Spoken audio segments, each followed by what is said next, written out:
My name is Hannah Alvarez and I'm 34 years old. This happened last summer during what I thought would be just another adventure to fuel my travel blog. I've spent the better part of my career exploring hidden gems and offbeat places, but nothing, not even the ghost tours in Savannah or the creepy hotels in New Orleans, could have prepared me for Enchanted Rock.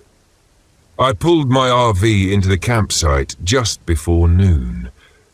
Enchanted Rock rose in the distance, a massive pink granite dome that glowed faintly under the Texas sun. I'd been here once as a kid, but I couldn't remember much beyond the climb and my mom yelling at me to stay close. This time I was alone, and I planned to capture every bit of its beauty. After parking in a secluded spot, I grabbed my camera and gear, excited to scout the area. The plan was simple: hike to the summit, take some photos, and interview a few locals about the legends. The place had plenty of them: ancient curses, ghostly sightings, and strange disappearances, perfect fodder for a post that would rake in clicks. I checked in at the visitor center where I met Maggie, a park ranger who looked to be in her late 50s. She wore a wide-brimmed hat and had a weathered face that reminded me of an old cowboy movie. "First time here?" she asked, her tone friendly but measured. "First time as an adult," I said, smiling. "I'm a travel writer and I wanted to cover some of the stories about the Rock, you know, the spooky stuff." Her expression shifted slightly. "It's a beautiful place, but you need to respect it, especially after dark." "Why? Is it really haunted?" I teased. She hesitated before answering. "There are things here older than you can imagine. The Tonkawa people believe this was a sacred site. They say a warrior cursed it before he died. I've seen enough strange things to believe there's truth to it." I laughed nervously. "Well, I'm not planning to anger any spirits." Her gaze lingered on me, her eyes serious. "Just don't wander too far off, and if you hear drumming, go the other way." I dismissed her warning as local folklore meant to entertain tourists, but as I hiked up the trail, I couldn't shake the feeling that the Rock was watching me. The path twisted through clusters of boulders and dry scrub, the air hot and still. Occasionally I'd hear a bird or the rustle of a lizard darting through the brush, but otherwise it was unnervingly quiet. About halfway up, I noticed something strange: symbols etched into the granite. They were rough and jagged, like they'd been scratched in haste, and they didn't look like anything I'd seen before. I snapped a few photos, thinking they'd make for a good mystery in my blog. Then, for no reason I could explain, a chill ran down my spine. It was the middle of the day, blazing hot, but the air felt cold and heavy. I brushed it off as nerves and kept climbing. When I reached the summit, the view was breathtaking. The horizon stretched endlessly, the land below dotted with patches of green and the occasional shimmer of water. I set up my tripod and began taking pictures, losing myself in the work. That's when I heard it, a faint drumming sound carried on the wind. I froze, my heart thudding in my chest. It wasn't loud, just a low, steady rhythm, but it seemed to come from all around me. "Maggie was just trying to spook you," I muttered, shaking my head, but the sound didn't stop. If anything, it got louder, more insistent. I packed up quickly and started back down the trail, my nerves on edge. The shadows seemed darker now, the shapes of the rocks more menacing. I told myself I was imagining things, that there was a rational explanation for the sound. Maybe someone was drumming at the base of the rock, but deep down I knew better. That night, I stayed in my RV editing the photos I'd taken. They were stunning, capturing the eerie beauty of the landscape perfectly. But when I scrolled through the shots of the summit, I stopped cold. In one of the pictures taken at the edge of the overlook, there was a figure. It was faint, barely visible, but unmistakably there. A tall, shadowy shape that hadn't been there when I snapped the shot. I stared at the screen, my stomach twisting. Was it a trick of the light? A glitch in the camera? I tried to rationalize it, but the memory of that drumming filled my mind, and suddenly I didn't feel so alone. The first knock came around midnight, soft, tentative, like someone tapping on the side of the RV. My blood turned to ice. I froze, listening. It came again, louder this time, followed by a scraping sound, like nails dragging across metal. Grabbing a flashlight, I moved to the window and peered outside. The campsite was empty, nothing but shadows and the faint outline of the trees. Then I saw it. Etched into the side of the RV, that same symbol I'd seen on the rock earlier that day. My hands trembled as I stepped back, my mind racing. Someone was messing with me, they had to be, but deep down I knew this wasn't a prank. The next morning, I drove to town and asked around about the symbols. Most people didn't recognize them, but an older man at a coffee shop told me they looked like warnings used by the Tonkawa. They marked sacred places, he said, places where the spirits were restless. The word restless stuck with me. On a whim, I stopped by the visitor center and found Maggie. When I told her what had happened, she frowned deeply. "You need to leave," she said, her voice firm. "The rock isn't just a place, it's alive and you've drawn its attention." "Attention?" I repeated, my stomach sinking. "You've disturbed something that doesn't want to be disturbed." I didn't leave. I should have, but my curiosity and my pride kept me there. That night the drumming returned, louder and closer than before. The air inside the RV felt suffocating, thick with an invisible weight. I tried to sleep but kept waking to strange noises, footsteps circling the RV, faint whispers just outside the door. Around 3 a.m., I couldn't take it anymore. Grabbing my flashlight, I stepped outside, determined to confront whatever or whoever was tormenting me. The campsite was shrouded in darkness, the trees casting long, jagged shadows as I shone the light around. I spotted something near the edge of the clearing, an altar of stones arranged in a circle. In the center was a bundle of feathers and bones tied with twine. My breath caught. The drumming grew louder, echoing in my ears, and then I saw him, the shadowy figure from my photo. He stood just beyond the altar, his form shifting and flickering like smoke. "You're not real," I whispered, backing away. "This isn't real." But then he moved, stepping closer. His eyes burned with an unnatural light, and the air grew colder with each step. I stumbled, falling to the ground, and the flashlight rolled out of my hand. "Leave," a voice hissed, deep and guttural, reverberating through the clearing. Scrambling to my feet, I ran back to the RV, slamming the door behind me. The drumming stopped, leaving a deafening silence in its wake. At dawn, I packed up and left without looking back. As I drove away, I glanced in the rearview mirror and saw the figure standing on the summit, watching me. I've written about many places since then, but I'll never return to Enchanted Rock. Some things are meant to remain untouched, their stories told in whispers and warnings. And if you ever visit, take Maggie's advice. If you hear drumming, go the other way.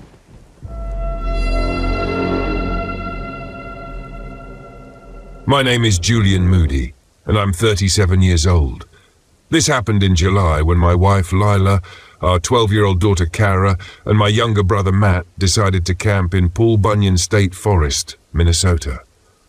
What started as a peaceful family getaway turned into a nightmare, one I still wake from in a cold sweat, hearing Kara's voice calling from the woods. It was my idea to camp there. I'd read about its rugged trails and unspoiled beauty, a perfect escape from our busy lives. Lila agreed, eager to sketch the landscape, and Kara couldn't wait to explore. Matt was a wild card, an adrenaline junkie who loved mocking my love for careful planning. I should have known better. I'd heard stories about Devil's Hollow, an area deep within the forest with an evil reputation, but I dismissed them as local legend. I shouldn't have. We arrived mid-morning on a Friday. The air was crisp, the trees tall and majestic, and the drive-in had been uneventful. The dirt road leading to our campsite wound through dense woods, the kind that seemed to whisper when the wind blew. Our spot was secluded, with just enough space for our RV and Matt's pop-up tent. After setting up, Kara immediately took off to explore, her curiosity as boundless as her energy. "Kara!" I called after her. "Stay where we can see you." She waved me off. "I'm just looking at the trees, Dad." Lila gave me a look, part amused, part exasperated. "Let her be, Julian. She's 12, not 2. Matt chuckled. "Relax, big bro. What's the worst that could happen?" That night, the worst began. It started with a storm. Matt's cheap tent leaked like a sieve, so he ended up in the RV with us. He grumbled, blaming me for his misery because I'd picked the middle of nowhere for our trip. Lila ignored him, sketching by flashlight, and Kara lay curled up on the RV's bench seat, fast asleep. Around midnight, I woke to the sound of footsteps. At first, I thought it was Kara heading to the bathroom, but when I checked, she was still sleeping. The footsteps were outside, circling the RV, slow and deliberate. I froze, straining to hear over the pounding rain. "Do you hear that?" I whispered to Lila. She nodded, her eyes wide. "It's probably an animal," she said, though her voice wavered. Matt, oblivious, snored loudly from the bunk above. I grabbed a flashlight and opened the RV door, peering into the night. The beam cut through the rain, illuminating the campsite. Nothing. No movement, no sound, but the rain. Still, I couldn't shake the feeling that someone or something was watching us. The next day, Kara found the dolls. She'd wandered off again while we prepared breakfast, her curiosity always getting the better of her.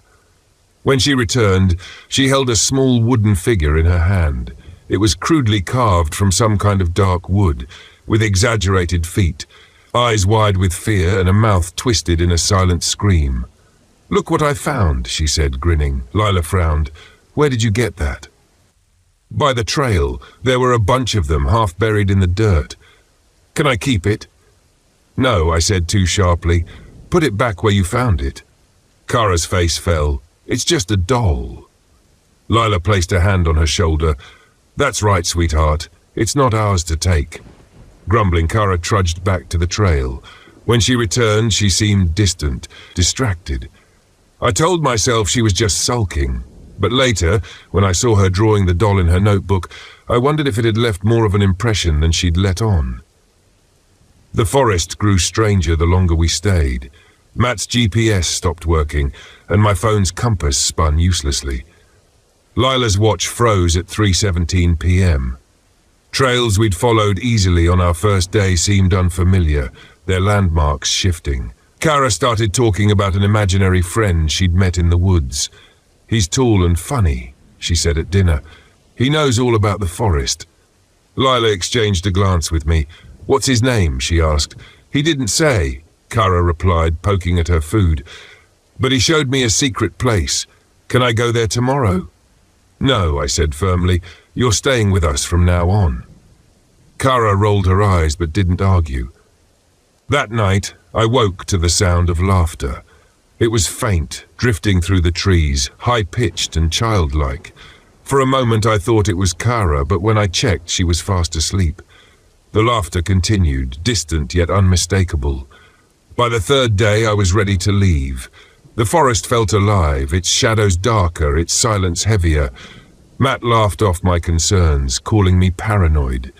"It's just the woods, Derek. You're letting your imagination run wild."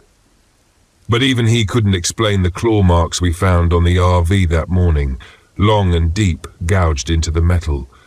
"Kara, did you see any animals around last night?" I asked. She shook her head. "No, but my friend says we shouldn't be here." "Your friend?" Lila asked sharply. "What did he say?" Kara hesitated. "He says this place isn't for us. He wants me to stay, though. He said I could play forever." My blood ran cold. "Kara, stop talking to this friend. He's not real." Her lip quivered. "He is real, and he's mad at you." That evening, Kara disappeared. We'd been packing up to leave when she wandered off again. I called her name until my throat was raw, my panic growing with each unanswered shout. Lila was hysterical, Matt uncharacteristically silent. We searched for hours, deeper into the woods than we'd ever gone. We found her at sunset, standing in the clearing, holding another wooden doll. Her face was blank, her eyes glassy. Lila ran to her, pulling her into a hug, but Kara didn't respond. She just stared ahead, unblinking. "She's fine," Matt said. "She probably just—" "Shut up, Matt," I snapped. "We need to get out of here, now." That night, the spirit came for us. Kara was tucked into the RV, her eyes still vacant. Lila and I stood watch, knives clutched in trembling hands. Around midnight, the footsteps returned, circling the RV, joined by laughter and whispers. "Julian." The voice was soft, familiar. It was Kara's voice. But Kara was inside the RV. The door rattled as if someone was trying to open it. Lila clutched my arm. "Don't let it in," she whispered. The rattling stopped, and the shadow appeared, a figure tall and thin, its limbs wrong, its face smooth and pale. It stared at us through the window, its head tilting unnaturally. "Go away," I shouted, brandishing the knife. The shadow didn't move. Then it spoke. "Stay with us, Kara. Play forever." My blood turned to ice. "You can't have her." The shadow melted into the darkness, but the laughter remained, growing louder, closer. I knew then we couldn't stay. The forest wanted Kara. It wouldn't stop until it had her. We fled to Devil's Hollow, the place Kara's friend had shown her. It was the only way to end this. The clearing was filled with wooden dolls, hundreds of them, each carved with a child's terrified face. Lila knelt, arranging a circle of salt and herbs while I held Kara close. "Let them go." Lila shouted into the night, "Release them!" The air grew icy, the laughter turning to screams. The shadow reappeared, larger now, its form twisting and shifting. It reached for Kara, but Lila stood her ground, chanting words I didn't understand. The shadow faltered, its edges blurring. Matt, ignoring my protests, grabbed one of the dolls and set it on fire. The flames roared to life, spreading to the others. The shadow let out an unearthly wail, its form collapsing into itself. The screams faded, the forest falling silent. Kara blinked, her expression clearing. "Dad," she whispered. "It's okay," I said, tears streaming down my face. "You're safe now." We left that night, vowing never to return. But the hollow stayed with us. Kara refuses to talk about her friend, though I've caught her drawing him, a tall, shadowy figure lurking in the background. Lila says we did the right thing, but I'm not so sure. The forest took something from us, something intangible but vital. Sometimes late at night I hear the laughter again. This happened in late November during the last stretch of a solo photography trip. I'll never forget it. My name is Grant Miller and I'm 40 years old. I've spent most of my adult life chasing the perfect shot, the kind of photo that makes people stop and see the world differently. But over the last few years, the spark has been fading. The photographs all felt the same, and I started to wonder if my best work was behind me. That's why I went to Red Lake Wildlife Management Area, a sprawling wetland in northwestern Minnesota. I'd heard it was stunning, a place where nature seemed untouched by time. I wanted isolation, inspiration, and maybe a few shots to reinvigorate my portfolio. What I found instead was something I still can't explain. I pulled into the park late in the afternoon. The lot was empty except for a small rusty sedan near the visitor kiosk. A middle-aged man with a worn jacket and a trucker cap stood leaning against it, sipping from a thermos. "You heading into the marshes?" he asked as I stepped out of my RV. His voice had a rough edge, the kind that comes from years of cigarettes or shouting into the wind. "Thinking about it," I said, grabbing my camera bag.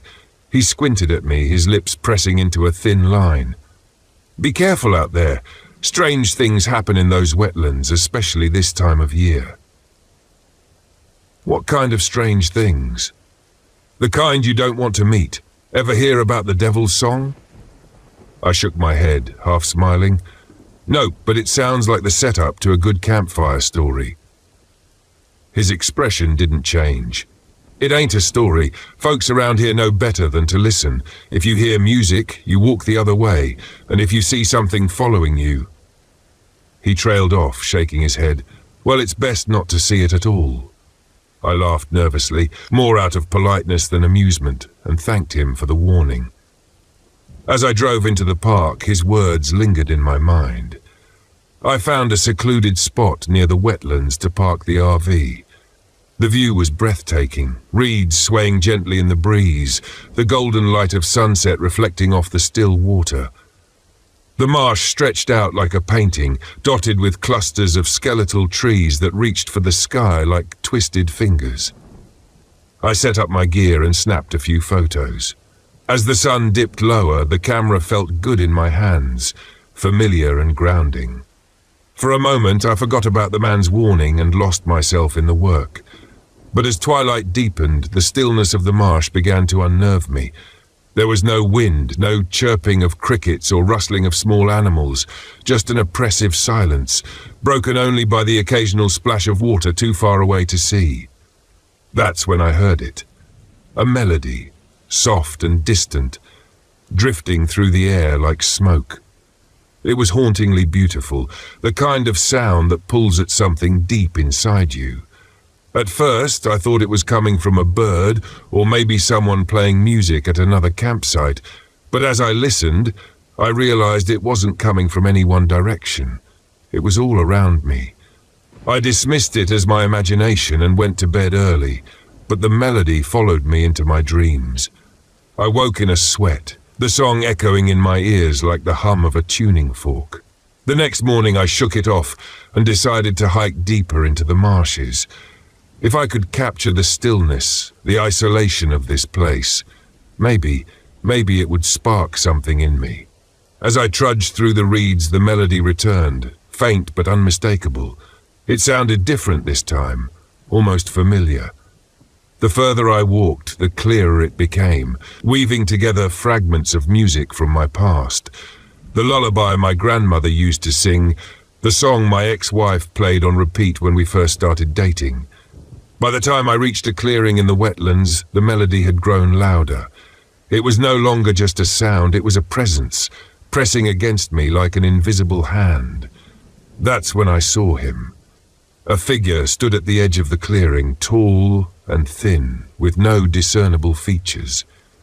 His form seemed to shimmer like heat rising off pavement. "Hello?" I called, my voice cracking. The figure didn't move. I fumbled for my camera, snapping a few shots to prove to myself later that this was real. But when I lowered the lens, the figure was gone. Back at the RV, I reviewed the photos. The figure wasn't there. Every shot showed the clearing exactly as it had been, empty, desolate, untouched. That night, the melody grew louder. It didn't just float through the air this time. It invaded the RV, vibrating through the walls like the hum of a distant engine. I tried covering my ears, but it didn't help. Then the fog started. It rolled in thick and fast, wrapping around the RV until I couldn't see a foot beyond the windows. Shapes moved within it, flickering like shadows on a screen. My heart pounded as I caught glimpses of something tall and angular circling the RV. I stayed inside all night, too scared to move. The next morning, I found footprints in the mud. They weren't mine. They were too large, too deep, as though something impossibly heavy had walked through the clearing. I decided to leave, but when I turned the key in the ignition, the engine sputtered and died. I tried again and again, but the RV wouldn't start.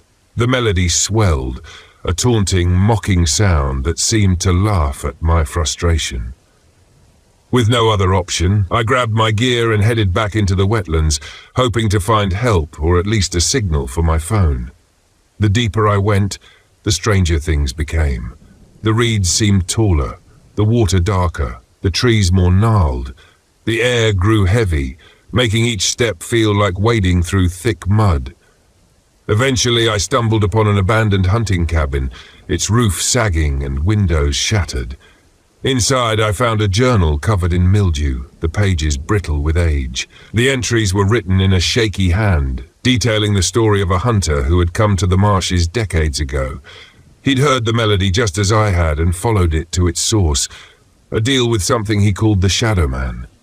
The melody promised success, fame, everything the hunter desired, but the cost was his soul. The final entry read, "He follows me now. I hear the song every day. I am his, and soon you will be too. I heard a creak behind me and froze. Turning slowly, I saw the Shadow Man standing in the doorway. He was taller now, more solid, his featureless face tilted as though he were studying me. The melody swelled to a deafening crescendo as he stepped closer, his long, spindly fingers reaching out. "No!" I shouted, stumbling backward. I grabbed a flare from my bag and struck it. The red light cast eerie shadows across the cabin. The Shadow Man recoiled, his form flickering like a dying flame. Without thinking, I ran. The melody chased me through the marshes, twisting and warping into something monstrous. It wasn't music anymore. It was a scream, a cacophony of voices clawing at my mind. I reached the edge of the wetlands and saw it, a gnarled tree rising from the water, its bark blackened and twisted. The melody seemed to emanate from it, vibrating through the air like a pulse. With shaking hands, I struck another flare and hurled it at the tree. The flames caught instantly, racing up the trunk as the Shadow Man appeared at its base, writhing in agony. The song shifted into a final piercing wail before falling silent. I staggered back to the RV, half expecting it to still be dead, but when I turned the key, the engine roared to life. As I drove away, I glanced in the rearview mirror and saw the flames still burning in the distance. The melody was gone, but the silence it left behind was almost worse. Even now, I sometimes hear faint echoes of that song in the back of my mind, and when I do, I drive faster. My two closest friends and I set out for what was supposed to be a simple camping trip in Big Bend National Park. At the time, it seemed like the perfect way to escape the noise of the city.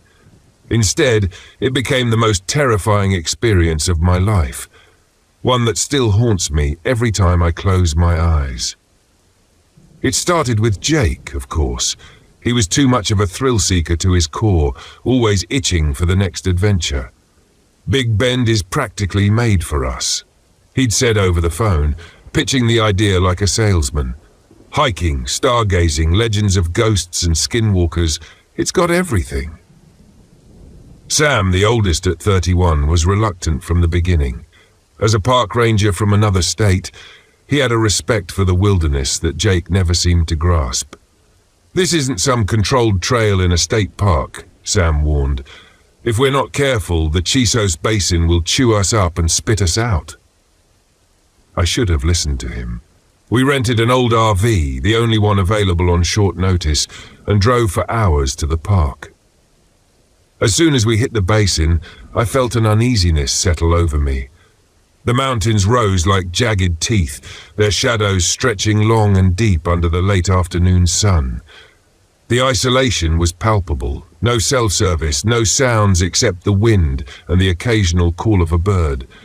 The RV was already giving us trouble. The battery light flickered as we parked at the campsite, and the interior lights buzzed faintly. Jake waved it off, saying, "It'll hold. We're not driving it anywhere for a few days anyway." That night, we sat around the fire, trading stories. Jake was in his element, weaving tales about the supernatural. "Skinwalkers," he said, grinning wickedly. "Shapeshifters. They mimic voices to lure you away from safety. People go missing out here all the time, you know." Sam shook his head. "That's Navajo folklore, not from around here." "Doesn't mean it can't happen," Jake shot back. I tried to laugh it off, but as the firelight danced across the surrounding trees, I couldn't shake the feeling that we were being watched. The first sign came in the middle of the night. I woke to a sound outside the RV, a low, guttural cry that sent chills down my spine. It sounded like an animal at first, maybe a coyote, but then it shifted, rising into a scream that almost sounded human. "Did you hear that?" I whispered, shaking Jake awake. He groaned. "It's just the wind, Emma. Go back to sleep." But it didn't feel like the wind. The next morning I found tracks near the campsite. They were large, humanoid, but wrong. Too deep, too elongated, with no visible tread or pattern. Sam frowned as he studied them. "Could be a bear," he said, though he didn't sound convinced. Jake, of course, was delighted. "It's the Skinwalker," he declared dramatically. "We're being hunted." "Don't joke about that," Sam snapped. We set off on a hike later that day, hoping to shake off the tension. The Chisos Mountains were breathtaking, with rugged peaks and sprawling desert views, but the further we went, the quieter the forest became. No birds, no rustling leaves, just an oppressive, unnatural silence. As we made our way back to the RV, I heard someone call my name. "Emma," the voice said, soft and clear, coming from the woods to our left. I stopped in my tracks. "Jake?" I asked, turning to him. "What?" he said, walking right beside me. The voice called again. "Emma." My blood ran cold. It was my name, but it didn't sound quite right, like someone trying to imitate it and failing just enough to be unsettling. "We need to go," Sam said, his voice low and urgent. That night, the RV felt like a prison. The battery was completely dead, leaving us with no lights except for a few weak flashlights. The fire outside barely seemed to keep the darkness at bay. Jake tried to lighten the mood, but even he seemed unnerved. The scratching started around midnight. At first it was faint, like branches brushing against the RV, but then it grew louder, more deliberate.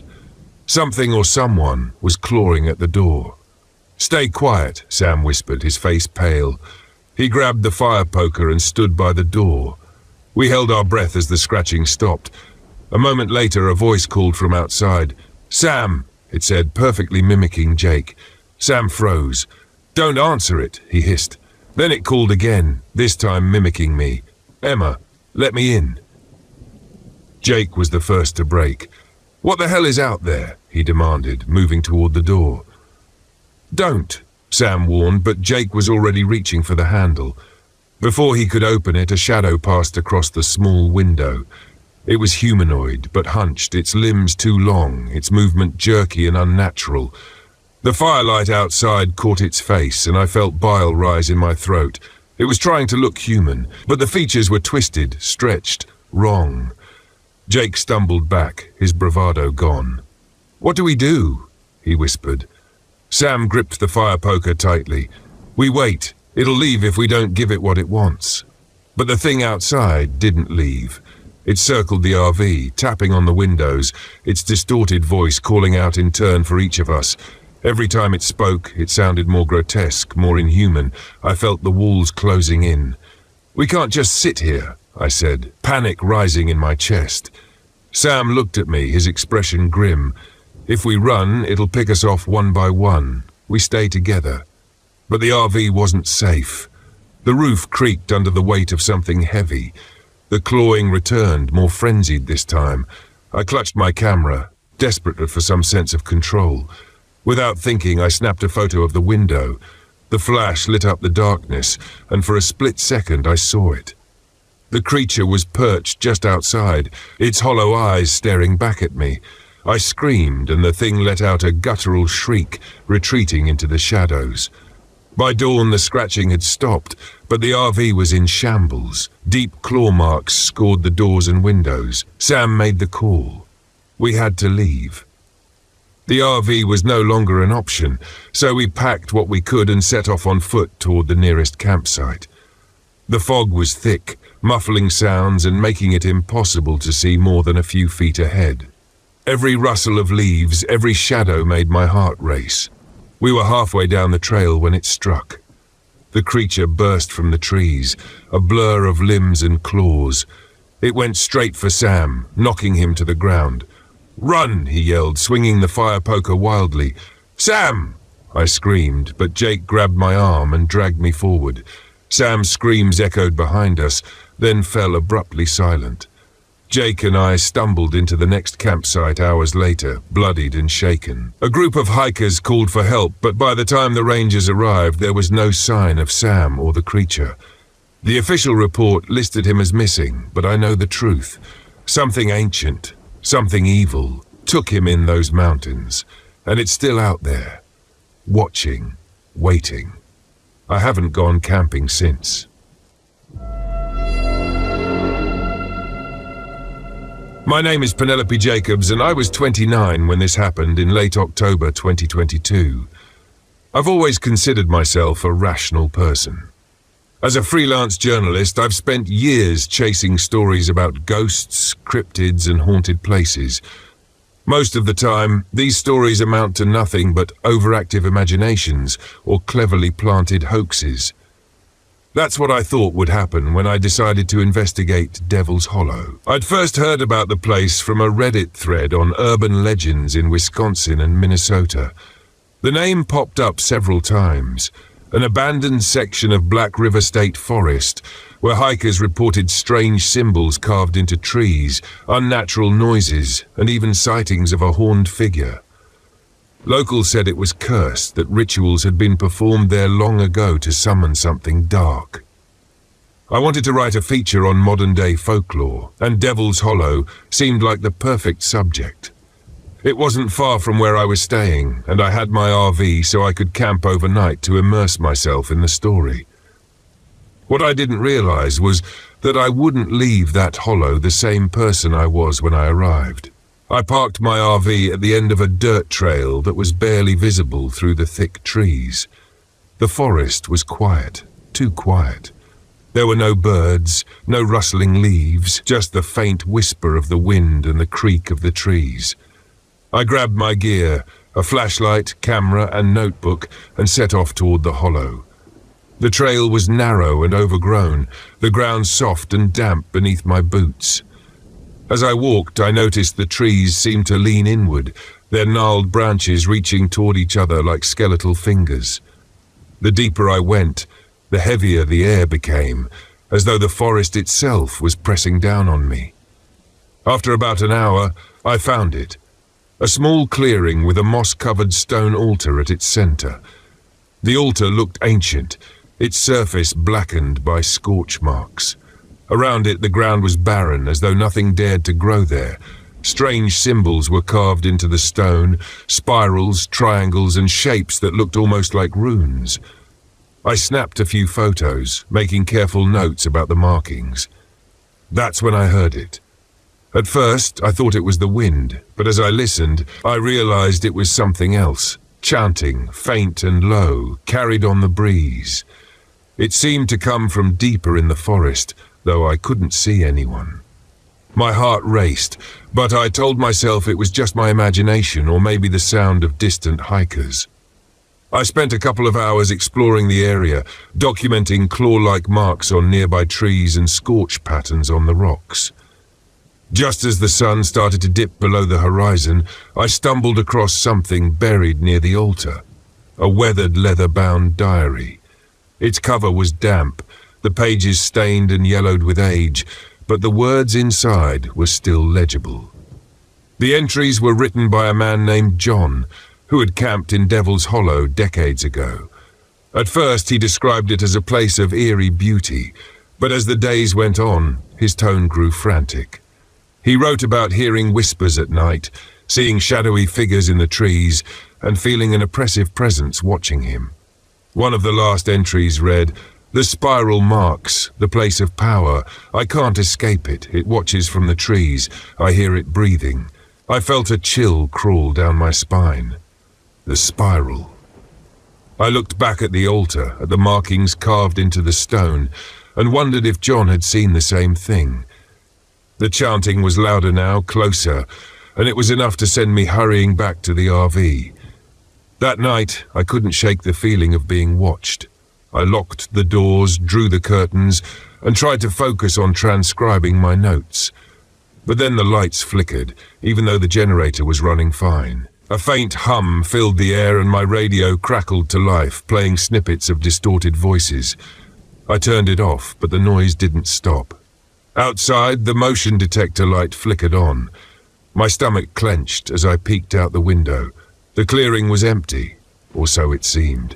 Just as I turned away, I saw it, a shadowy figure standing at the edge of the trees.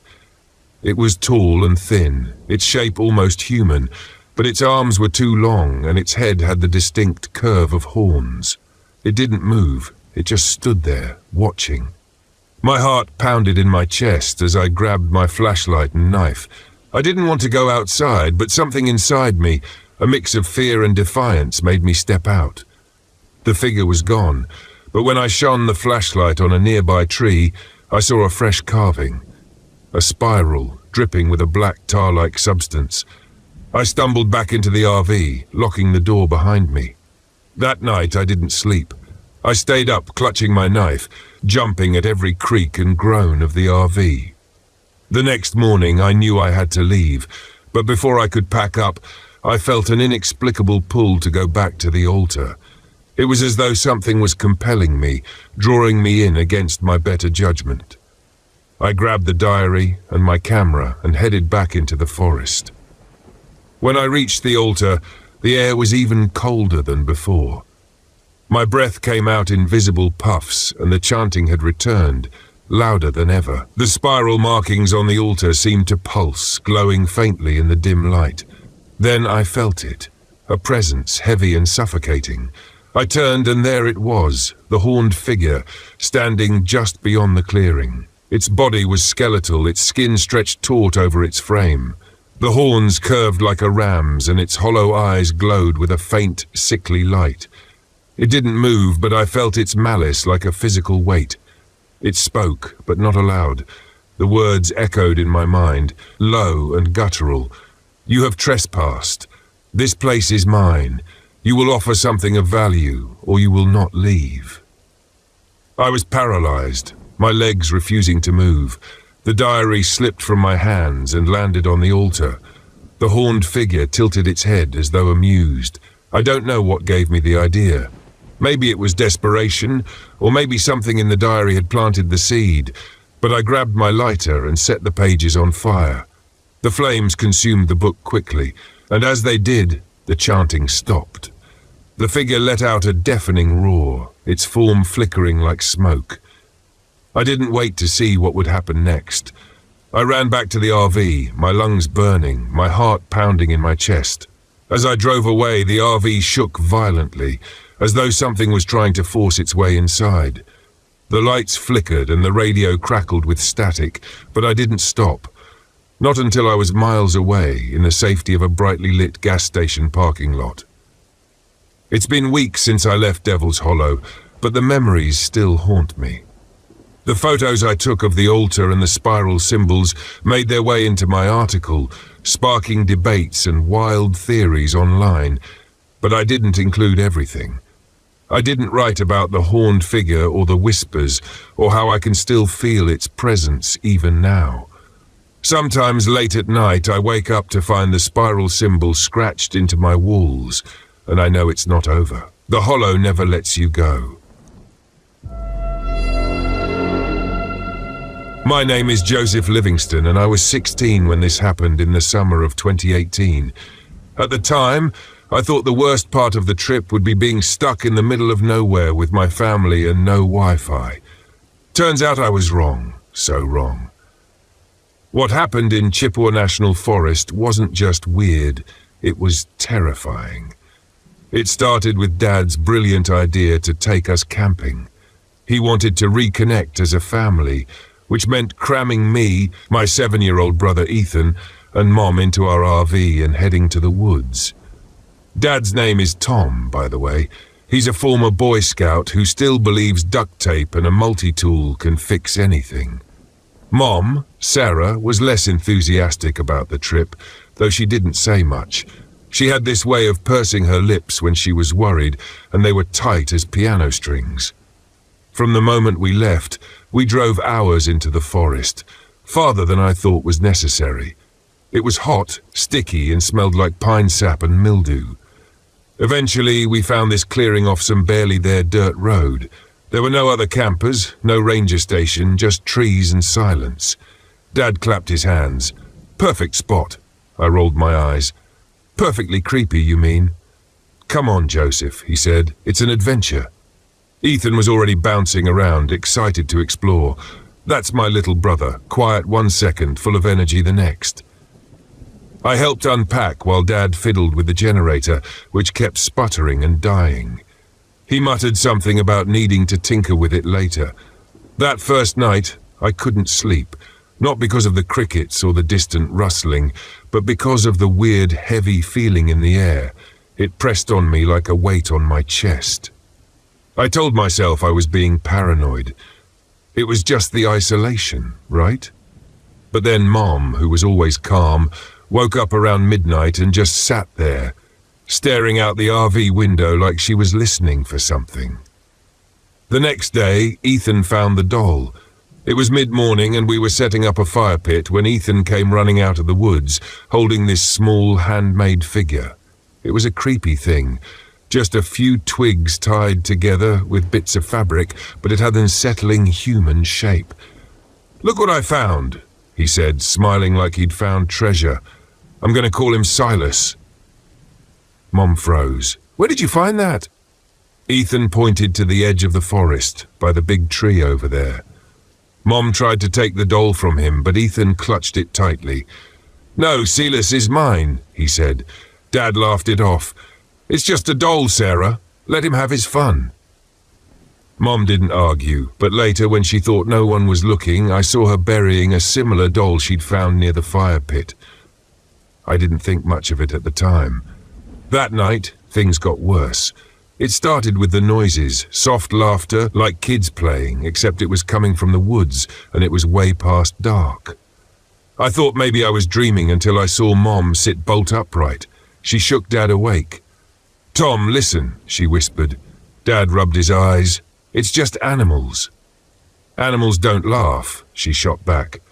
I pressed my ear to the RV wall and heard it too, high-pitched giggles and rustling leaves, like someone or something was running just outside. Dad grabbed a flashlight and stepped outside despite Mom's protests. I peeked out the window as he swept the beam around. Nothing.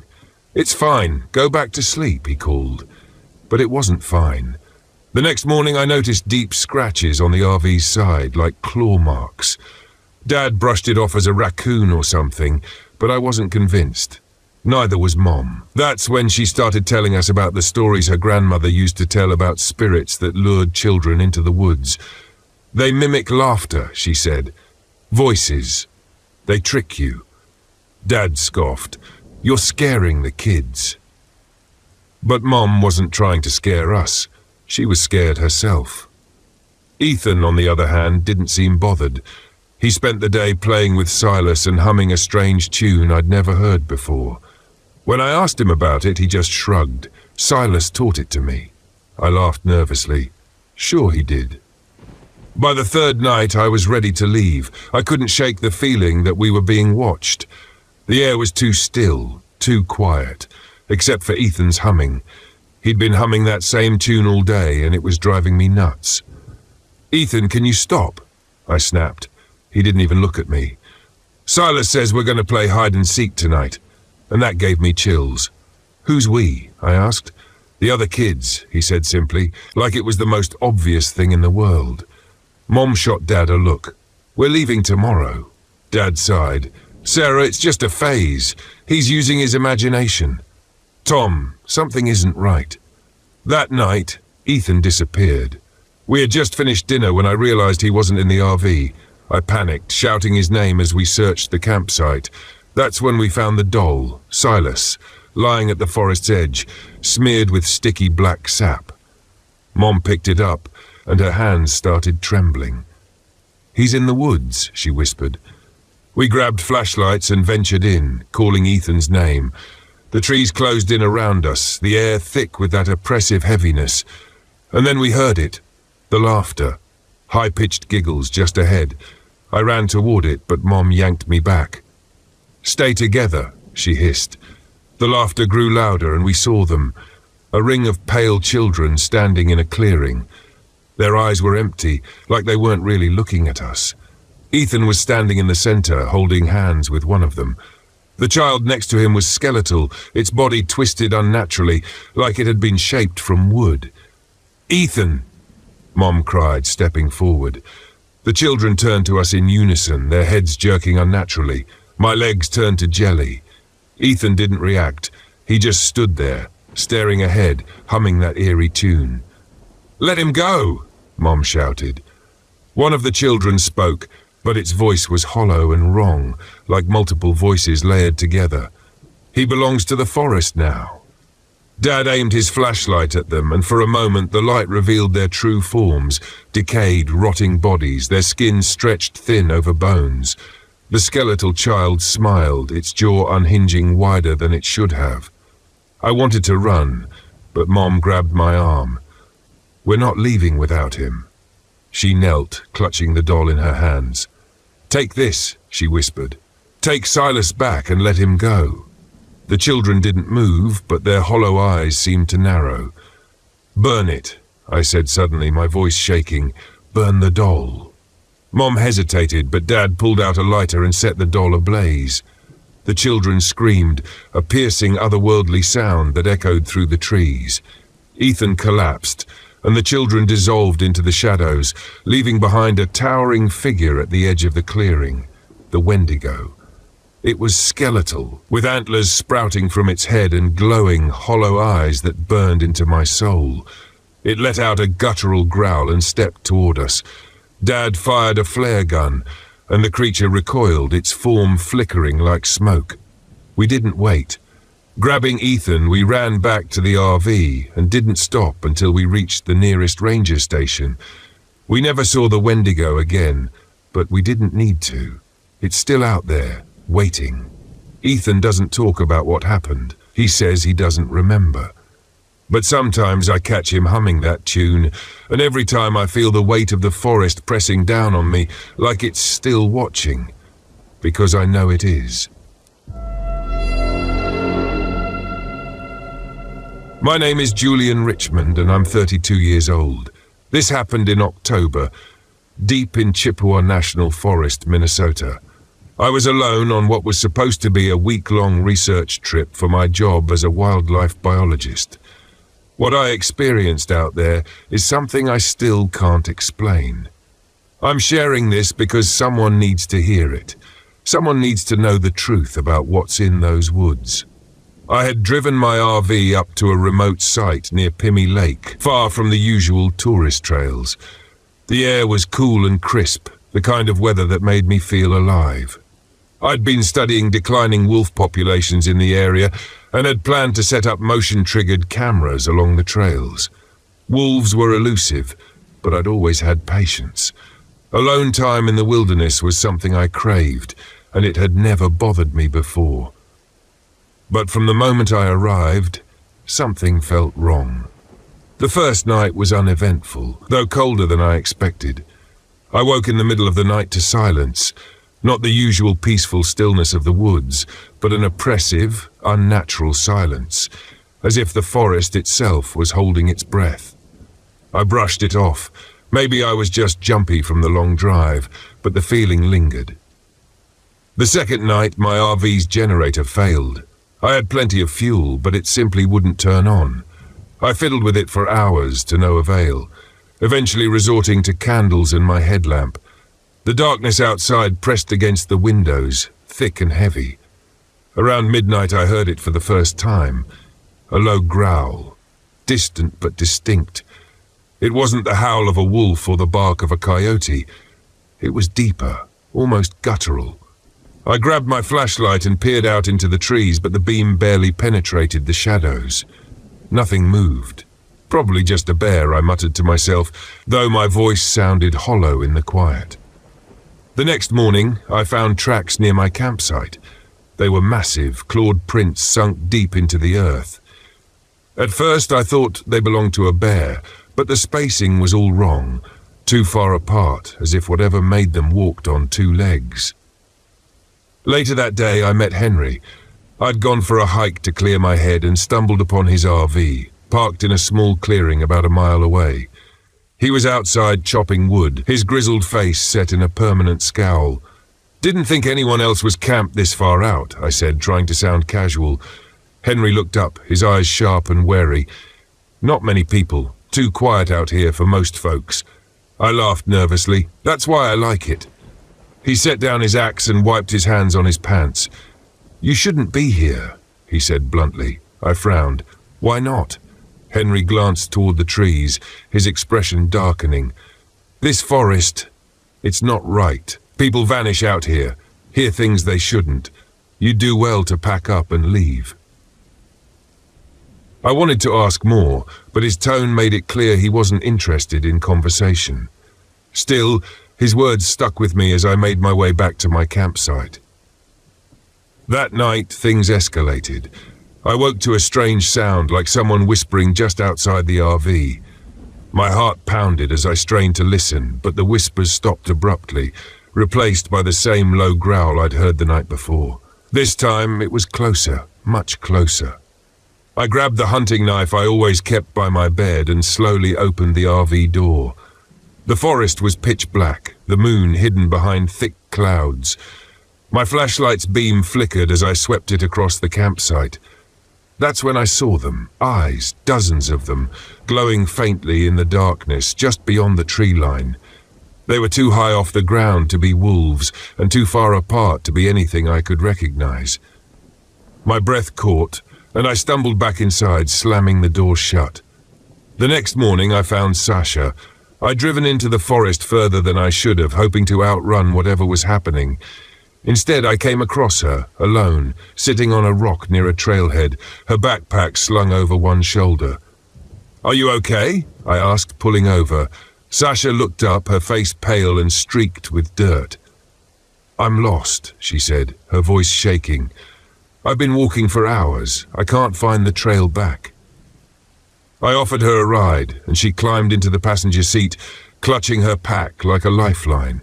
She seemed jittery, her eyes darting toward the trees as if she expected something to jump out at any moment.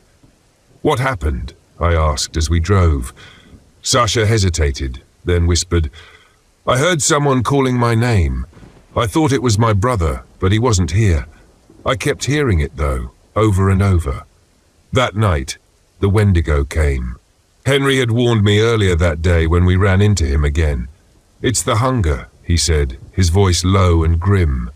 "That thing preys on the lonely, the lost. You hear it calling your name. You don't answer. You see it in the trees. You run." I didn't understand how literal his warning was until it was too late. Sasha and I had parked near a ranger station, hoping to find help in the morning. We were both exhausted, but neither of us could sleep. The air was bitterly cold, colder than it should have been for October. Frost coated the inside of the RV windows, and the whispers started again. "Julian." My name, faint but insistent, came from the woods. "Don't listen," Sasha hissed, her eyes wide with fear. I nodded, gripping the knife tightly. The whispers grew louder, joined by the sound of branches snapping and leaves crunching. And then we saw it. The creature was emaciated, its limbs impossibly long, its pale skin stretched tight over its bones. Its face was a grotesque mask, with hollow eyes that seemed to pierce straight through me. It stood at the edge of the clearing, its head tilting slowly as it watched us.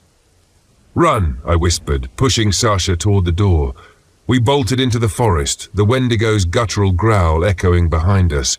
It moved unnaturally fast, its movements jerky and inhuman. Henry saved us, or tried to.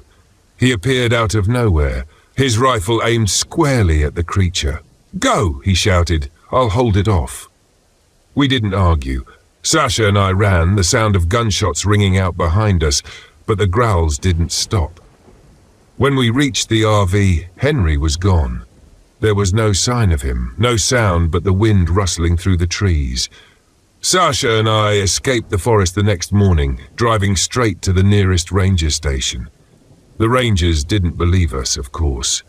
They wrote it off as stress or exhaustion, questioning, saying Henry had likely been attacked by a bear. But I know the truth. Some nights, when the wind howls outside my window, I hear it again. My name whispered in the dark, and I know it's still out there, waiting for me to come back. My name is Grayson Gomez, and I'm 29 years old. This happened last October, when I took my RV to Red Lake Peatland in Minnesota for a solo trip.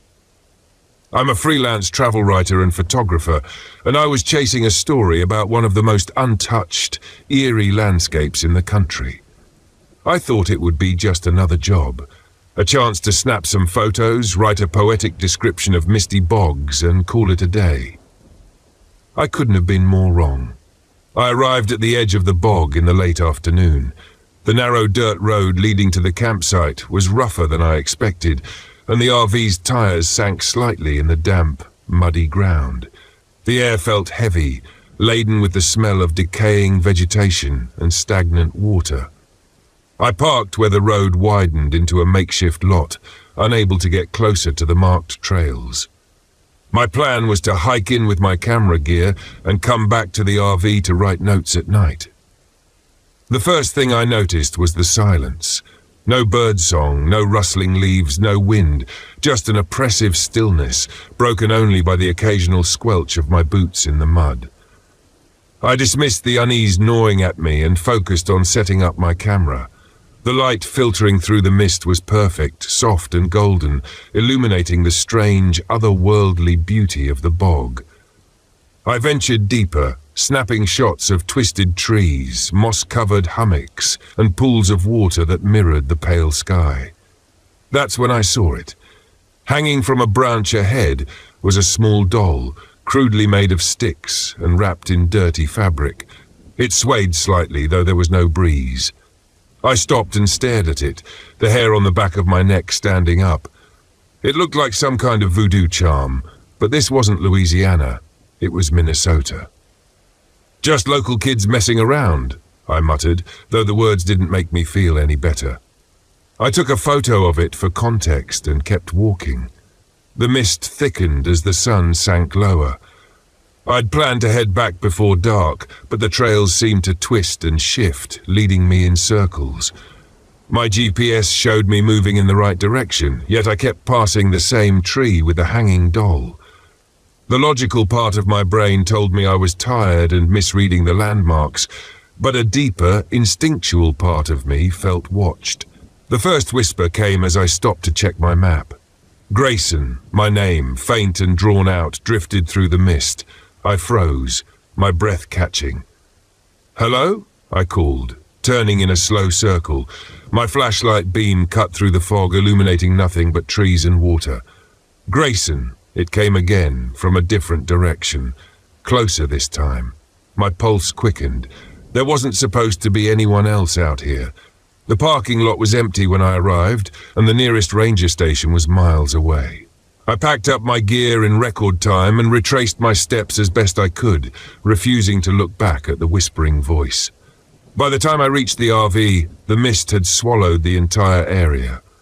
I locked the door behind me, pulled the curtains shut, and turned on every light I had. I told myself it was just my imagination, a mix of fatigue and isolation playing tricks on me. But when I reviewed the photos I'd taken, my stomach sank. Half the images were distorted, warped by static-like streaks that hadn't been visible in my viewfinder. In one shot, the photo of the doll, there was something else behind it. Half shrouded in the mist stood a figure, a woman, her face obscured by a tangle of dark hair, her body draped in rags. She was turned toward the camera, her head tilted at an unnatural angle. I shut my laptop and poured myself a stiff drink, telling myself it was a trick of the light, a quirk of the lens. But the image was burned into my mind. The next morning I decided to venture into town. The air outside was heavy and damp, and I couldn't shake the feeling that I was being watched. As I pulled out of the lot, an elderly woman flagged me down from the side of the road. She wore a long coat and a knit hat, her face lined with age, but her eyes sharp. I rolled down my window, and she leaned in, her gaze piercing. "You've been to the bog," she said. It wasn't a question. "Yes," I replied uneasily. "I'm working on a story." She frowned, shaking her head. "You shouldn't be out there. That place isn't safe. It's cursed." I stiffened. "Cursed? You mean the doll I found?" Her eyes widened. "You touched it?" "No, I just photographed it." The woman crossed herself and muttered something under her breath. "The witch doesn't like to be disturbed," she said. "She'll make sure you don't leave." Before I could ask what she meant, she walked away, vanishing into the mist. By the time I returned to the bog that afternoon, the air was colder, the silence even more oppressive. My GPS worked fine in town, but became unreliable again as soon as I parked. I decided to stick close to the trail this time, but that didn't stop the whispers. Grayson. They came from every direction, each one more insistent than the last. I tried to ignore them, focusing on my work. But then I saw her. The figure from the photograph stood in the distance, her silhouette barely visible through the mist. She didn't move, but seemed to watch me, her presence pulling at something deep and primal in my chest. "Who are you?" I shouted, my voice trembling. She didn't answer. Instead, she raised a hand and pointed toward the water. Against my better judgment, I followed her gesture, stepping closer to the edge of the bog. The water was dark, reflecting nothing, and as I stared, shapes began to form beneath the surface, faces distorted, anguished, their mouths open in silent screams. I stumbled back, my heart pounding. When I looked up, the figure was gone. The final straw came that evening. I was packing up my gear when a young man stumbled out of the mist, his face pale and panicked. "Are you Grayson?" he asked, his voice shaking. "Yes," I said warily. "Who are you?" "Zach. I'm an intern at the park. I came to check on you after Ruby, the old lady in town, said you might be in trouble." I didn't know whether to feel relieved or more unnerved. Zach was friendly enough, but he seemed spooked, constantly glancing over his shoulder. "We shouldn't stay here," he said. "The stories, they're true. People disappear in this bog. You need to leave." I nodded, grateful for the company, and we started back toward the RV. But the mist thickened, swallowing the trail entirely. The whispers returned, louder now, overlapping and chaotic. Zach froze. "Did you hear that?" Before I could answer, a shadow moved in the corner of my vision. The woman stepped out of the mist, her hollow eyes locking onto Zach. He screamed as she lunged toward him, her form twisting and stretching unnaturally. "Run!" Zach shouted, and I didn't hesitate. I sprinted through the mist, my heart hammering.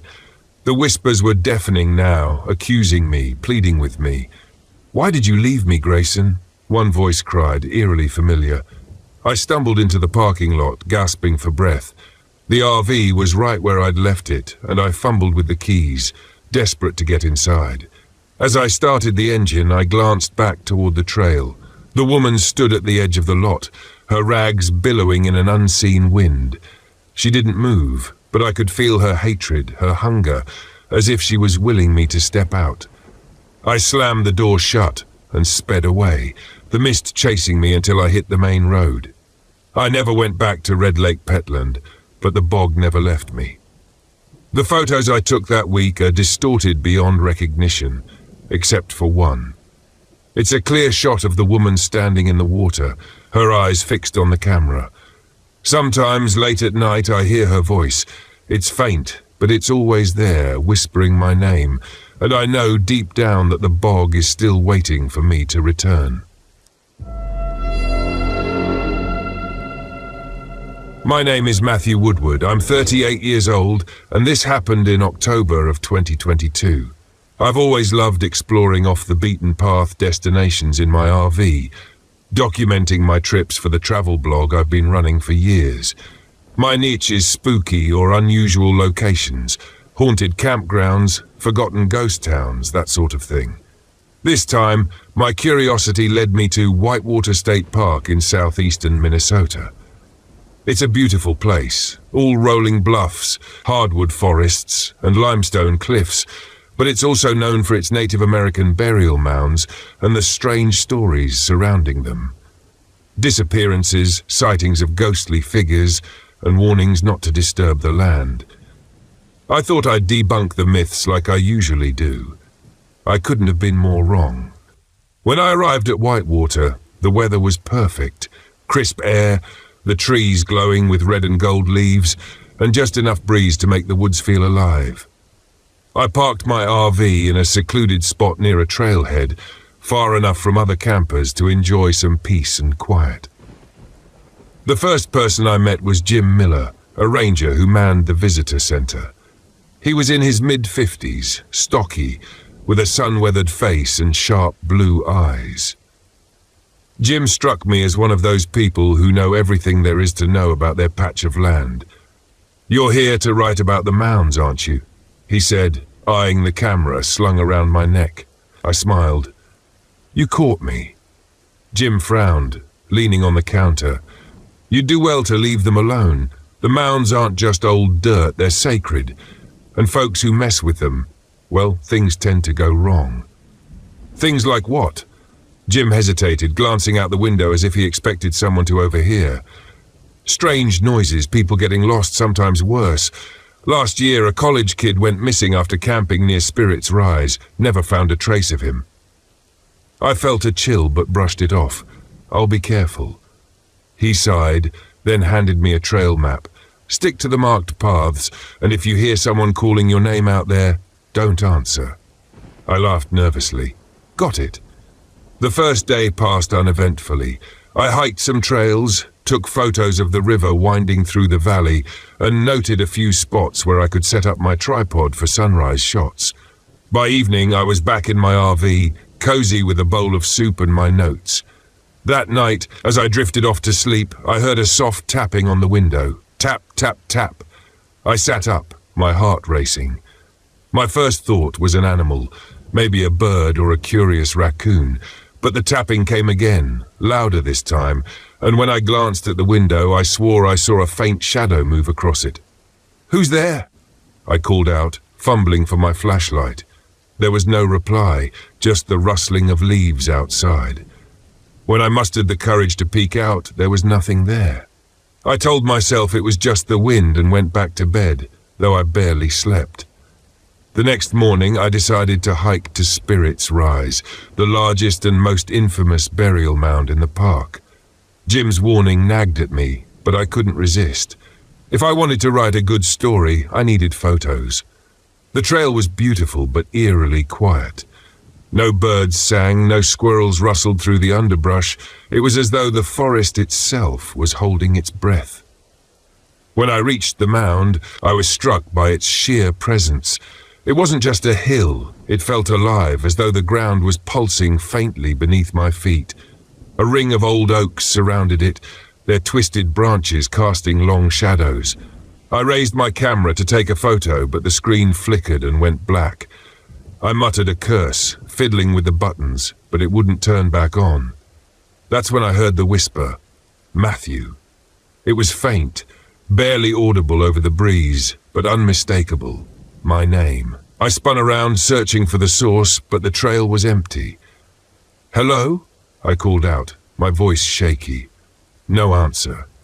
Feeling a sudden wave of unease, I turned and hurried back down the trail, my boots crunching loudly on the gravel. But the farther I walked, the more the path seemed to change. The twists and turns didn't match what I remembered. My GPS showed nothing but a spinning icon. By the time I found my way back to the RV, the sun was low in the sky, and my nerves were shot. I tried to shake off the fear, focusing instead on making dinner and organizing my notes. But that night, the knocking came again. Tap, tap, tap. This time it was on the door. I froze, gripping the edge of the table. "Who is it?" No reply, just another knock, louder this time. My hand trembled as I grabbed the flashlight and swung the door open. The beam of light cut through the darkness, illuminating nothing. The campsite was empty, the woods silent. As I backed into the RV, I noticed something chilling, a single handprint on the window, small, like that of a child. The next morning I sought out Jim, desperate for answers. He listened quietly as I described the whispers, the knocking, the handprint. "You went to Spirit's Rise, didn't you?" he said, his voice flat. I nodded, guilt bubbling in my chest. "You disturbed them," he said. "You've been marked." "Marked for what?" Jim shook his head. "The spirits protect the mounds. Sometimes they warn people to leave. Sometimes." He trailed off, his gaze distant. "You need to give something back, an offering, flowers, a token, anything to show respect." I didn't fully believe him, but what choice did I have? That evening I returned to Spirit's Rise with a small bundle of wildflowers and an old bracelet that had belonged to my mother. I wasn't sure what to do. so I placed them at the base of the mound and murmured an apology. For a moment, nothing happened. Then the air grew heavy, and the whispers returned, louder this time, echoing through the trees. I turned to leave, but a figure blocked the path. It was a boy, no older than 10, with pale skin and hollow eyes. He stared at me, his mouth moving soundlessly. "Are you lost?" I managed to whisper. The boy didn't respond. Instead, he pointed to the mound, his expression blank. When I looked back at him, he was gone. That night, the activity escalated. I was jolted awake by a loud crash, as though something had struck the side of the RV. My flashlight flickered erratically as I scanned the interior. The air felt icy, my breath visible in the dim light. Then I saw him again. The boy stood in the corner of the RV, his head tilted at an unnatural angle. His lips moved, but no sound came out. When I stepped toward him, his face twisted into a horrifying scream, and he vanished, leaving behind a faint trail of frost. I knew I couldn't stay another night. At dawn, I packed up and tried to start the RV, but the engine wouldn't turn over. Panicking, I grabbed my map and decided to hike back to the visitor center, hoping to find Jim. But the forest had other plans. The trail warped around me, the trees pressing closer, their branches clawing at my jacket. The whispers became a cacophony, drowning out my thoughts. And then I saw it. A clearing filled with old belongings, rusted lanterns, broken tents, and even a weathered RV overtaken by moss. In the center stood a stone altar, dark and slick, as though something had recently been spilled there. The boy's voice cut through the chaos. "Help me." He stood by the altar, his pale hand reaching out. I wanted to run, but my feet carried me forward. As I approached, the air grew colder, and a shadow began to rise from the altar. It was tall, featureless, and radiating a malevolent energy that made my chest tighten. The boy disappeared, replaced by the shadow, which advanced on me, its form shifting like smoke. Heart pounding, I fumbled in my bag and pulled out the bracelet I'd brought earlier, holding it high. "I'm sorry, please take it," I shouted. The shadow paused, its form wavering. Slowly, it retreated, dissolving into the cold air. The whispers faded. When I stumbled back to the visitor center hours later, Jim was gone. Another ranger told me there hadn't been a Jim Miller on staff in years. A plaque near the entrance listed his name. He'd vanished in the woods decades ago, presumed dead. I left Whitewater that day, swearing never to return. But sometimes, late at night, I still hear the tapping. My name is Grayson Richmond, and I'm 42 years old. This happened in late October 2022, during what should have been a routine stop for my freelance travel blog. I was in Big Bog State Recreation Area in northern Minnesota, researching for an article about hidden gems in the Midwest. I never expected it to be the last trip I'd take by myself, or the one that would haunt me for the rest of my life. I arrived at Big Bog early in the afternoon, the crisp autumn air filling my lungs as I parked my rented RV in a secluded camping spot. It was off-season, and I had the area almost entirely to myself. That's how I liked it. Quiet, peaceful, the perfect place to write and gather inspiration. The bog stretched out endlessly beyond the marked trails, a sprawling wilderness of tall grasses and mirror-like water. It was beautiful in its darkness, but there was something about it that made me uneasy. The park ranger I'd spoken to earlier, Joan, had warned me about sticking to the main trails. "This bog can be unforgiving," she'd said, her tone more serious than I expected. "Stay out of the deep areas, especially at night. You don't want to end up like the others." I'd laughed it off at the time, assuming she was trying to spook me, but the way her eyes lingered on mine, the lines on her face tightening, told me there might be more to her words than I realized. After setting up camp, I decided to explore one of the marked trails near the bog. My GPS was acting up, something about weak satellite signals, but the trail was well maintained, and I didn't think I needed it. The bog smelled of damp earth and decaying vegetation, and the silence was heavy, broken only by the occasional rustle of wind through the tall grass. About an hour in, I spotted something off the trail. It was subtle at first, just a break in the brush, but curiosity got the better of me. I pushed through the thicket and stumbled upon what looked like the ruins of an old homestead. A crumbling stone foundation was all that remained of the structure, half sunken into the marshy ground. Nearby I found something that made my skin prickle. A rusted doll, its porcelain face cracked but still smiling, and a faded black and white photograph lying half buried in the dirt. The photo showed a family, a man, a woman, and 2 children, standing in front of what must have been the same cabin, though intact and whole in the picture. There was something off about their expressions, though, especially the children. They weren't smiling like you'd expect. Their faces looked solemn, almost scared. A chill ran down my spine, but I brushed it off as a trick of the atmosphere. I slipped the photo into my jacket pocket for safekeeping. It would make for a great addition to my article, a piece of history tied to the bog's mysterious past. That night, as I sat in my RV typing notes, the first strange thing happened. The lights flickered briefly, and I heard a faint tapping on the window. At first, I thought it was just tree branches brushing against the glass, but when I stepped outside to check, there was nothing there. The trees were too far from the RV for anything to have reached it. I told myself it was just my imagination and went to bed. The next morning, I woke to find my laptop had died, despite being fully charged the night before. My phone's battery had drained too, and the generator was sputtering like it was on its last legs. It wasn't a huge deal. I could make do without technology for a while, but it was inconvenient. I decided to explore further, hoping to shake off the strange unease that had settled over me. As I walked deeper into the bog, a dense fog began to roll in, muffling the world around me. The silence was absolute, almost oppressive. That's when I heard it. Faint whispers, just on the edge of hearing. I stopped, straining to listen, but they faded as quickly as they'd come. "Hello?" I called out, feeling foolish as my voice broke the stillness. Of course, there was no response. I chalked it up to the wind playing tricks on me and kept walking. About halfway through the hike, I reached a clearing where the bog opened up into a shallow pool of water. The surface was so still it looked like glass.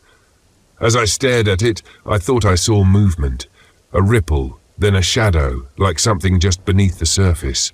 My heart thudded, but when I stepped closer, there was nothing there. When I got back to the RV that evening, I realized something unsettling. The doll I'd left near the ruins was now sitting on the steps of the RV. At first, I thought maybe I'd accidentally packed it with me, but the memory of leaving it behind was vivid. My hands trembled as I picked it up. It felt heavier than it should, as if it were waterlogged. I tossed it into a storage bin, trying not to think about it. That night, I had a dream, or at least, I think it was a dream. I was standing in the ruined cabin, but it was whole again, the walls intact, and the air thick with the smell of damp wood. The children from the photo were there, playing in the corner. They turned to look at me, their faces pale and expressionless. "Stay with us," one of them said in a soft, lilting voice. The other reached out her hand, cold and wet, like she had just pulled it from the fog. I woke up gasping, my clothes soaked with sweat. The RV felt stifling, as though the air had been sucked out of it. When I glanced at the window, I froze. There was a handprint on the glass, small and smudged like a child's. By the 4th day, I was ready to leave. My nerves were shot, and the RV was barely functioning, but as I started packing, I felt an inexplicable pull to return to the cabin ruins. It was as if something was calling me, drawing me back. Against my better judgment, I went. The bog seemed darker than before, the air heavier. When I reached the ruins, the atmosphere was suffocating. I took out the photograph and held it up, studying the faces again. That's when I heard a voice, soft, melodic, but with an edge that made my skin crawl. "Grayson," it whispered, "why did you come here?" I spun around, but no one was there. The shadows seemed to shift, though, coalescing into a figure. It was the mother from the photo, her face gaunt and hollow, her eyes like black pits. She stepped closer and I realized I couldn't move. My limbs were frozen, my breath shallow. "You'll stay," she said, her voice echoing in my head. "You'll stay with us." A cold, suffocating presence washed over me, and I felt myself slipping. My mind blurred, and for a moment I was back in the cabin, the walls closing in around me. The children laughed, their voices sharp and cruel, their hands grabbing at me. In a desperate burst of will, I remembered the doll. I fumbled for it in my bag, pulling it out and hurling it into the ruins. The mother screamed, a horrible guttural sound that shook the ground. The shadows recoiled, and I felt the hold on me break. I ran. I didn't care about the trails or the fog. I ran until my legs burned and the RV came into sight. Throwing myself inside, I started the engine and drove, not even bothering to secure my things. The bog blurred behind me as I sped down the narrow road, not stopping until I reached a nearby gas station. To this day, I can't explain what happened. I left the photo and doll behind, but sometimes I still feel their presence. Like shadows lingering at the edges of my vision. And at night, when the world is quiet, I swear I hear whispers. If you ever visit Big Bog, be careful. Some places don't want to let you go.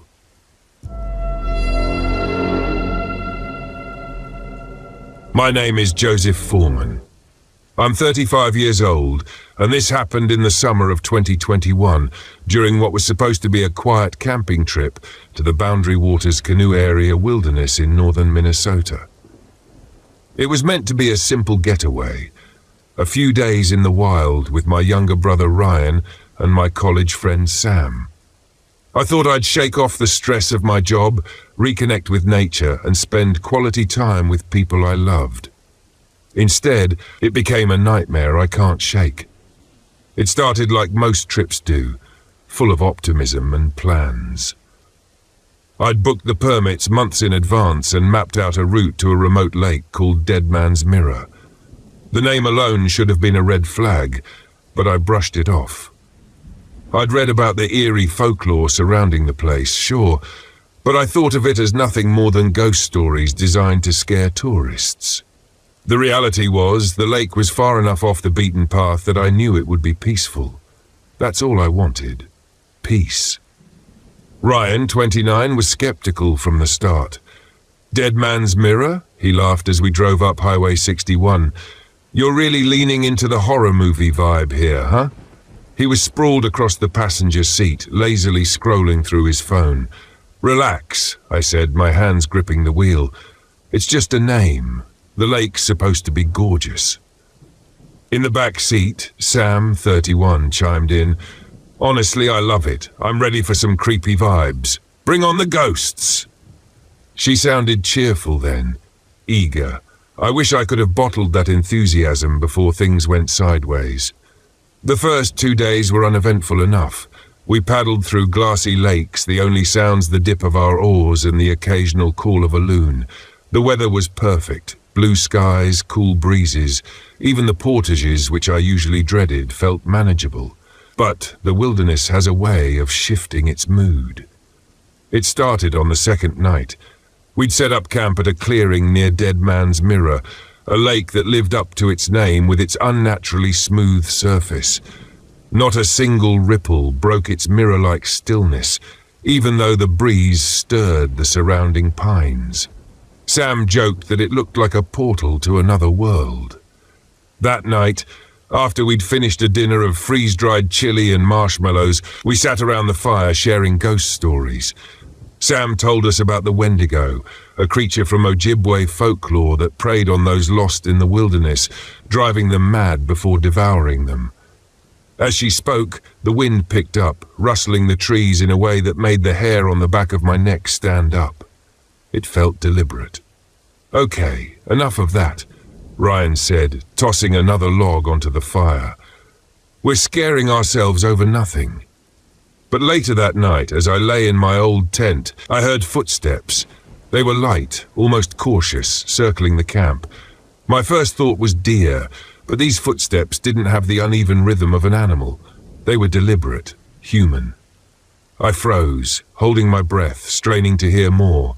The fire outside had died down, leaving the camp bathed in darkness. I wanted to call out to Ryan or Sam, but something stopped me, an instinct I couldn't explain. The footsteps stopped, and the silence that followed was worse. The next day, I didn't mention the footsteps. Maybe I was being paranoid, I told myself. Maybe it was just the forest playing tricks on me. But the forest felt different. The air was heavier, the light dimmer, even though there wasn't a cloud in the sky. As we portaged our canoe to another section of the lake, Sam suddenly stumbled, falling hard onto her knees. "Are you okay?" I rushed to help her up. Her face was pale. "I'm fine, She stopped, staring into the trees. "Did you see that?" "See what?" Ryan asked, brushing pine needles off her jacket. She hesitated. "I thought I saw someone over there." She pointed to the dense forest where the shadows were too thick to make out anything. Ryan rolled his eyes. "It's just the trees, Sam, relax." But I couldn't shake the feeling that she was right. That evening, things escalated. We were sitting around the fire again, trying to keep things light, when I noticed a fox at the edge of the clearing. At first, it seemed normal enough, just standing there, its orange fur glowing faintly in the firelight. But as I watched, I realized it wasn't moving. It was staring at us, unblinking for far too long.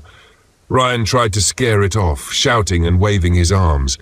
The fox didn't flinch. It just turned and disappeared into the woods. "That was weird," Sam said, hugging her knees to her chest. I nodded, my stomach churning. That night, the footsteps returned. This time, they were louder, more deliberate. I could hear them circling not just my tent, but the entire camp. And then a voice, Joseph. It was faint, almost a whisper, but unmistakable. My blood turned to ice. "Joseph, come here." I bolted upright, my hands trembling as I unzipped the tent.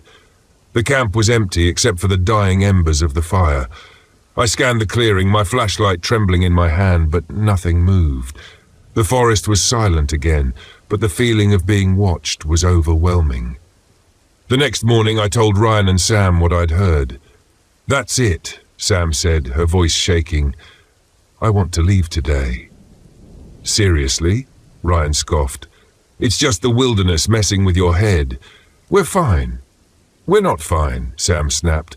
"Something's out there, Ryan. Something's watching us." I didn't want to believe her, but deep down I knew she was right. By the time we packed up camp and started paddling back, the wilderness seemed to conspire against us.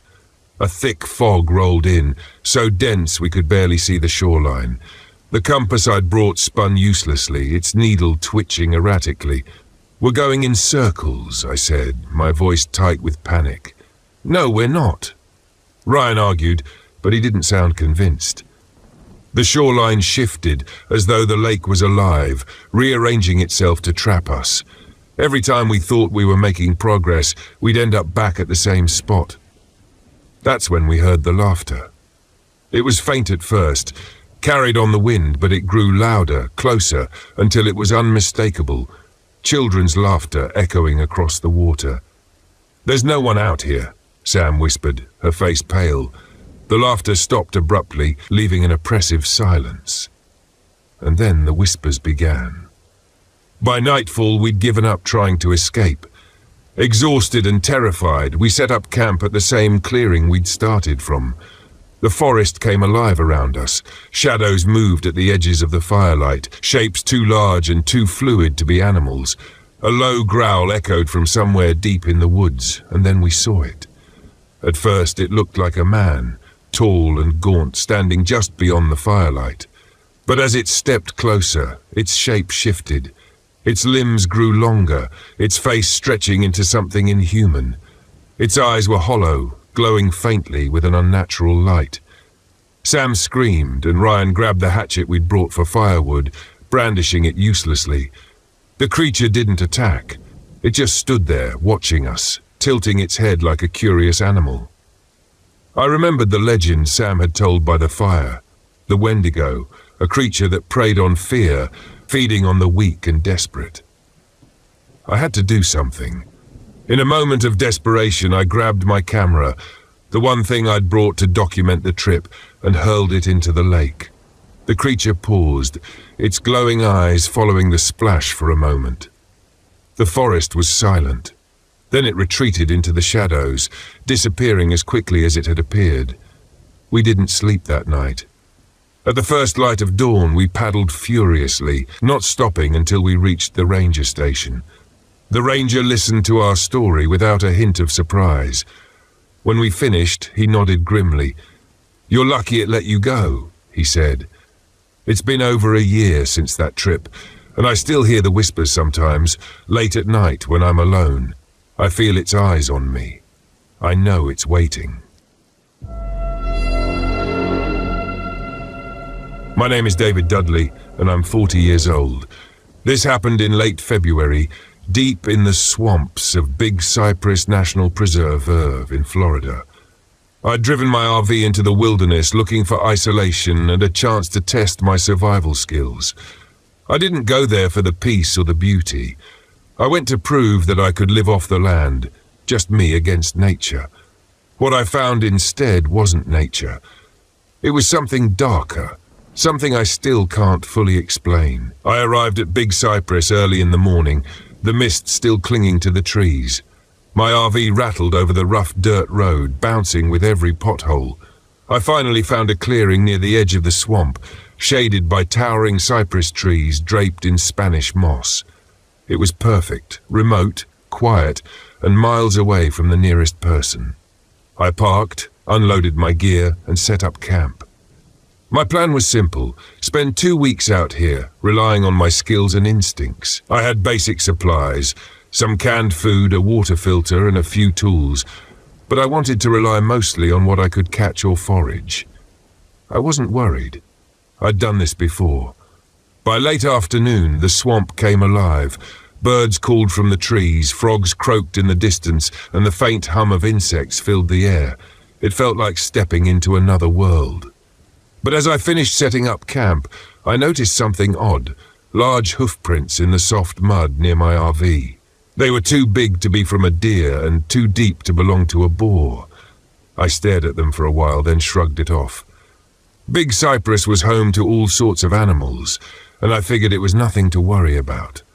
That night, the swamp was eerily quiet. I sat by my campfire, jotting notes in my journal about the day. I was about to turn in when I heard it, a deep, resonant sound like the rumble of a distant drum.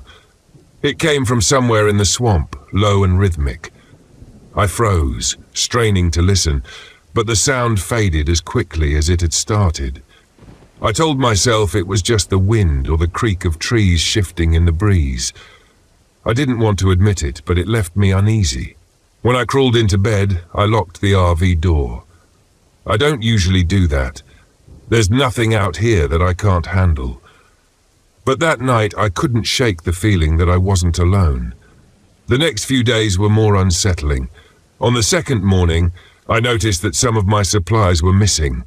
A few cans of food, a small hatchet, and my fishing line. I knew I hadn't misplaced them, and there was no sign of anyone else nearby.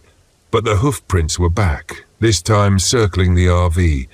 They were deeper now, like something heavy had been pacing around my camp. The swamp itself seemed different too. The birds that had been so noisy on the first day were silent, and the air felt heavier, more oppressive.